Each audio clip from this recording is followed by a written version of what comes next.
কি বাঙালি ভুলে গেলে চলবে, ব্লগ দেখতে হবে তো। Hello and welcome back to my channel explore with Suhani.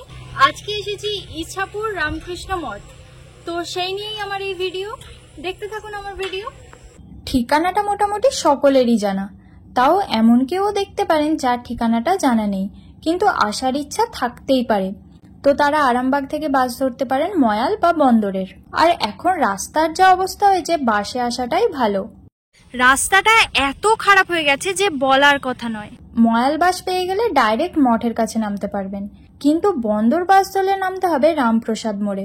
ওখান থেকে টোটো ধরে যেতে হবে এই ইছাপুর রামকৃষ্ণ মঠ। বেশ বড় আর সুন্দর একটা গেট দেখতে পাচ্ছি এখানে, এবার প্রবেশ করব। চলুন দেখা যাক। গেটটা উচ্চতায় বেশ বড় আর ভারী সুন্দর ছিল। এই হচ্ছে সময়সূচি, যারা আসবেন এই সময়ের মধ্যেই আসবেন। এখানে ঢুকেই রয়েছে সাইকেল রাখার জায়গা, সাইকেল মোটরসাইকেল রেখে দেবেন, অসুবিধার কিছু নেই। আবার এখানে পানীয় জলের ব্যবস্থাও রয়েছে। তার পাশেই রয়েছে কপ পরীক্ষা কেন্দ্র, আর উল্টো দিকে বিভিন্ন রকমের ফুলের গাছ লাগানো আছে।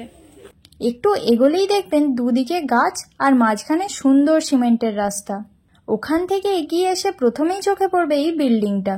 এটা হলো এখানকার ডাক্তারখানা বা চ্যারিটেবল ডিসপেন্সারি, অর্থাৎ এখানে বিনামূল্যে চিকিৎসা করা হয়।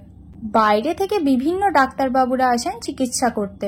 তার থেকে উল্টো দিকেই দেখতে পাবেন রামকৃষ্ণ মঠের অতিথি নিবাস।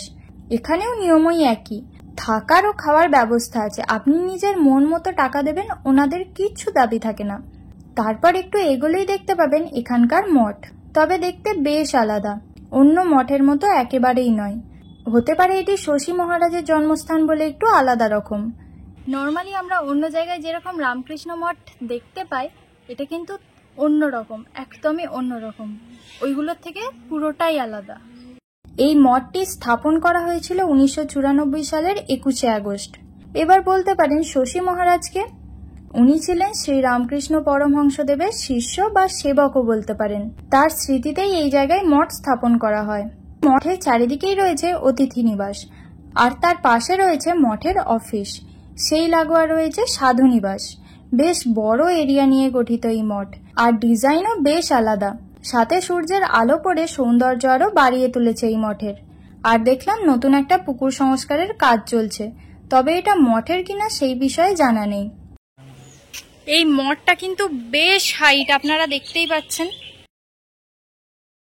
আমার পেছনে যেগুলো দেখছেন, ওগুলো সবাই এসে ভাবে ওগুলো গরু, কিন্তু ওগুলো আসলে গরু না, ওগুলো শিবের বাহন নন্দী ফিরিঙ্গি। মঠের একটা বড় পুকুর আছে, চলুন সেটা দেখাই।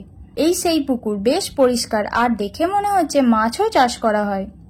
সাধু নিবাসের পাশেও অতিথি নিবাস আর ভোগ খাওয়ানোর জায়গা আছে, কিন্তু ওদিকে গিয়ে মানুষজনদের ডিস্টার্ব করার আমার কোনো ইচ্ছা নেই। বেশ শান্তিপূর্ণ একটা জায়গা, আর কাউকে ডিস্টার্ব করার আমার কোনো ইচ্ছা নেই, তাই আমি চলে যাচ্ছি বাইরে।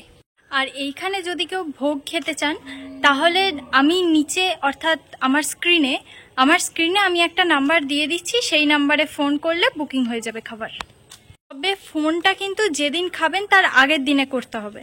তো এই ভিডিওটা এখানেই শেষ করছি। ভালো লাগলে একটা লাইক, কমেন্ট, শেয়ার করে দেবেন। আর যারা চ্যানেলে নতুন তারা অবশ্যই সাবস্ক্রাইব করে পাশে থাকা বেল আইকনটাকে ক্লিক করে দেবেন, যাতে আমার সব ভিডিওর আপনারা আপডেট পান। আর ফেসবুক পেজ থেকে দেখলে অবশ্যই পেজটাকে একটা ফলো করে দেবেন। দেখা হচ্ছে আবার পরের ভিডিওতে। আজকের মতন টাটা।